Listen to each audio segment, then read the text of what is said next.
Ça, c'est Dimanche par les compagnies Focus et Chalet Watté. Quand la scène devient une banquise, quand la vague engloutit le théâtre et qu'une maisonnée s'envole dans un ouragan, on ressort forcément tout ébouriffé de cette épopée fabuleuse. Une histoire loufoque d'un dimanche en famille. Une histoire tendre et drôle, réaliste et édifiante. Une histoire haletante en compagnie de 3 globetrotters. C'est ça, Dimanche. Spectacle qui a été joué le mercredi 17 janvier à 20h30 au Théâtre des Jacobins. Retrouvez ici Emeline, médiatrice de la saison culturelle, qui va nous expliquer un peu plus le spectacle et les actions de médiation qui ont été réalisées. Du coup, est-ce que tu peux déjà développer un peu l'importance de la médiation autour d'un spectacle, parce que jouer un spectacle c'est bien, mais l'importance de la médiation, genre la place. Ouais. Déjà, la médiation en soi, c'est d'amener le public vers la culture. Public éloigné, alors on peut être éloigné de la culture pour plein de raisons. Ça peut être parce que on habite en ruralité et qu'on n'a pas le permis et que du coup on n'a pas de bus qui peuvent nous emmener au spectacle. Ça peut être des questions de coût, ça peut être des questions de culture aussi. On n'a pas tous une culture d'aller par exemple dans un théâtre ou dans une salle de spectacle.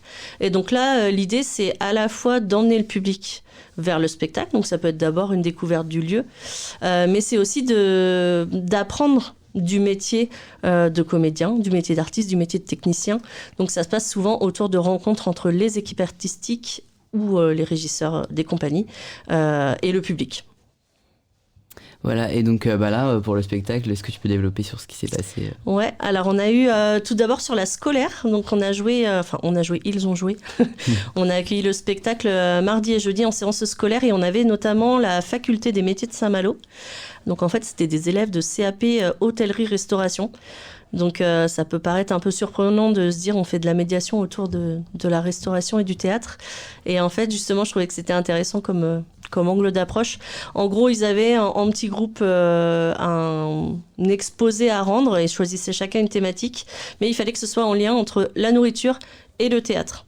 Et donc, il y a un groupe, par exemple, qui avait en projet de mettre en place un cabaret thème 18e siècle, cabaret-spectacle, avec un repas servi pendant le spectacle. Et donc l'idée, c'est qu'il y a eu un temps d'échange avec David, qui est le régisseur de la compagnie. Un premier temps d'échange, plus pour savoir des petits trucs et astuces pour eux, le rendu qu'ils allaient produire, c'est-à-dire la mise en valeur de l'aliment à travers du théâtre.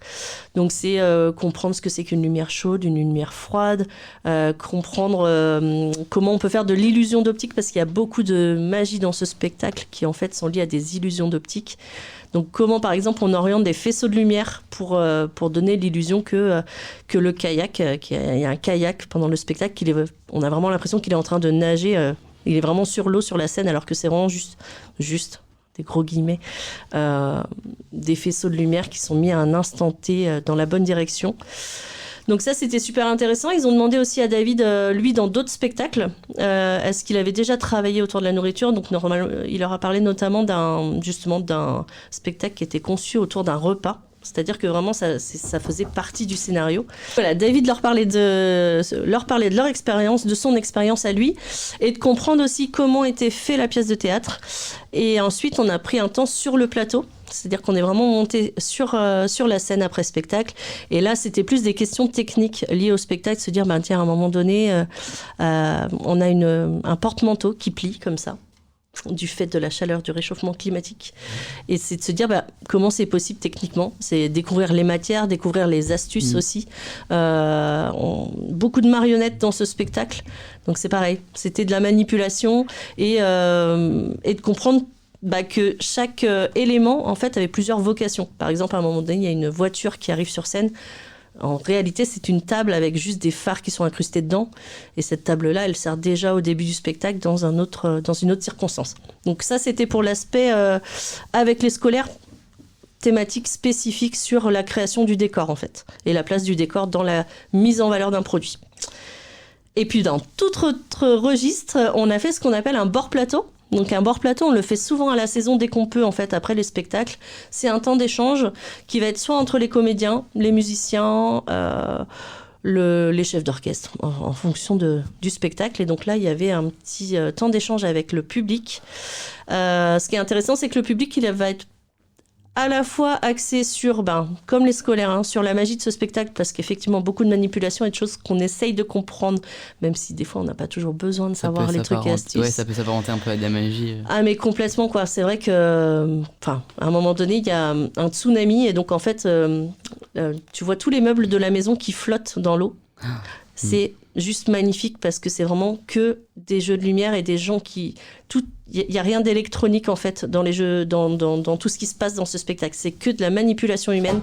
C'est juste bluffant. Alors, ils n'ont pas révélé tous les trucs et astuces.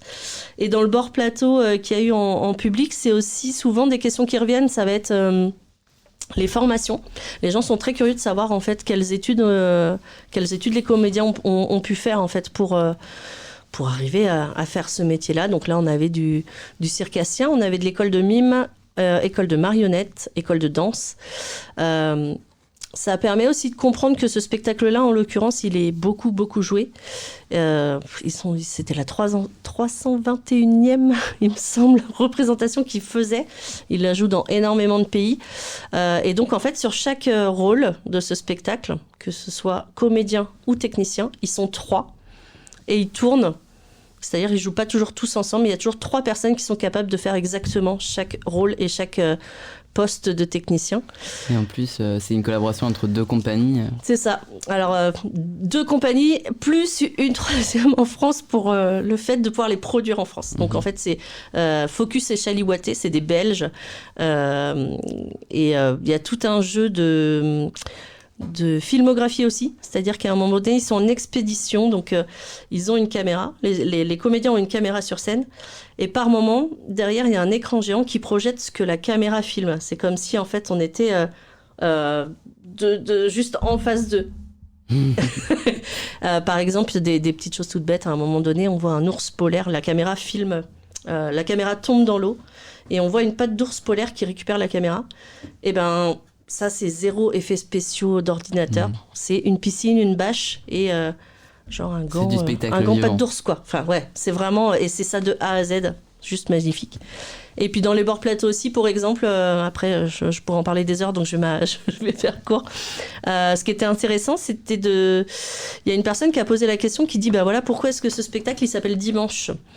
Et du coup, les artistes ont retourné la question au public en disant, justement, par rapport à comment vous l'avez reçu, pourquoi est-ce que pour vous, ça s'appelle Dimanche ? Donc, par exemple, il y en a certains qui ont dit dimanche, c'est le dernier jour de la semaine. Et là, le spectacle, c'était un petit peu... voilà, la fin du monde, avec tout ce qui pouvait se passer de dérèglement climatique. Et ils expliquaient aussi que selon le pays dans lequel ils le jouent, le public le reçoit différemment.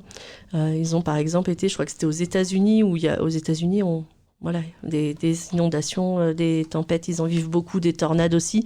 Et donc eux, en fait, le public aux États-Unis, limite, là, en ce moment, ça les a fait rire parce qu'en fait, ils ont trouvé ça humoristique parce qu'en fait, ils sont habitués à vivre ce genre de choses-là. Nous, clairement, on n'a pas trouvé ça hyper drôle. On a trouvé ça un sujet très grave. Donc je pense que selon où tu habites aussi et ce que tu as pu vivre, forcément, tu le reçois différemment.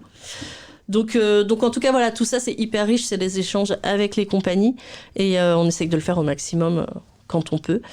Et donc voilà, c'est 2 exemples autour de ce spectacle. Après, il y a plein de choses qui sont possibles. Mais voilà, là, c'était 2 autour de ce spectacle-là, concrètement. Et là, ils repartent encore une nouvelle fois en tournée. Ouais. Ils continuent. Je vois qu'il y a des dates à Édimbourg, enfin dans tout le monde entier. Donc, c'est clair, ouais, ça tourne. C'était vraiment une chance de pouvoir la voir ici à Dinan. Complètement. Voilà. Et trop donc, c'était un super boulot, je pense. Magnifique, et encore une fois, voilà, le coup de cœur de la saison, il est confirmé, c'était celui-ci, même s'il y a encore plein de belles choses qui arrivent, mais là, c'était vraiment magnifique. Merci beaucoup en tout cas pour nous avoir expliqué. Vraiment, t'as tout dit, c'est super. Super. En même temps, quand c'est passionnant, voilà, ouais, c'est... Franchement, ça donne envie, franchement. Et merci beaucoup à tous de nous avoir écoutés. N'hésitez pas à réagir dans les commentaires ou sur Instagram si vous avez pu voir ce spectacle, également rajouter des choses si vous avez envie. On se retrouve tous les vendredis soirs à 18h sur la chaîne YouTube de Web Radio LFE pour le suivi de la saison culturelle de Dinan Agglomération. Là, ça va être un peu différent parce qu'il y a un peu moins de spectacles pendant cette période, donc il y aura évidemment moins de de régularité dans les émissions, mais on revient très très vite. Et puis il va y avoir une période très chargée. Voilà, et si je peux me permettre, je sais qu'il y avait le lycée de la Fontaine des Eaux qui est venu sur la séance scolaire, donc n'hésitez pas à faire vos retours parce que je suis très intéressée de savoir, avec Madame Gonclavès et je sais plus quel autre prof, mais je sais que certains d'entre vous sont venus, j'espère que ça vous a autant plu qu'à moi. Et bah voilà, et bah écoutez, on va faire une boîte à questions sur la story Instagram et vous pouvez dire tout ce que vous avez pensé de ce spectacle. Merci à tous d'avoir écouté cette émission et à très vite.